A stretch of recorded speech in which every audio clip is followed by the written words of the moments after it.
Coal belt ప్రాంతంలో శనివారం deputy CM Mallu Bhatti Vikramarka పర్యటనలో సింగరేణి కార్మికుల సమస్యలపై స్పష్టత ఇవ్వాలని తెలంగాణ బొగ్గుగని కార్మిక సంఘం అధ్యక్షులు మిర్యాల రాజిరెడ్డి డిమాండ్ చేశారు. పెద్దపల్లి జిల్లా గోదావరిగని మీడియా సమావేశంలో ఆయన మాట్లాడారు.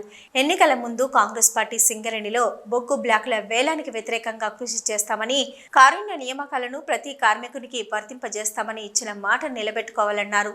కార్మికులకు ఇంటి స్థలంతో పాటు 2 లక్షల రూపాయల వడ్డీ లేని రుణాన్ని మంజూరు చేస్తామన్న ప్రభుత్వ హామీపై రేపటి పర్యటనను బట్టి కార్మికులకు భరోసా ఇవ్వాలన్నారు. సింగరేణి సంస్థ లాభాల వాటాను ప్రకటించడంతో పాటు కార్మికుల ఇన్కమ్ ట్యాక్స్ పై ప్రకటన చేయాలన్నారు. కార్మిక క్షేత్రంలో కార్మికుల సమస్యలపై ఉప ముఖ్యమంత్రి క్లారిటీ ఇవ్వాలని రాజిరెడ్డి కోరారు.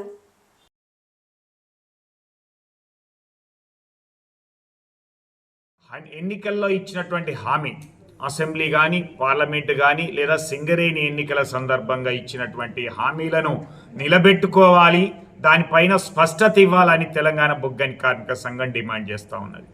ముఖ్యంగా సింగరేణి కార్మికులందరికీ కూడా 250 గజాల ఇంటి స్థలం ఇస్తూ ఉన్నారు.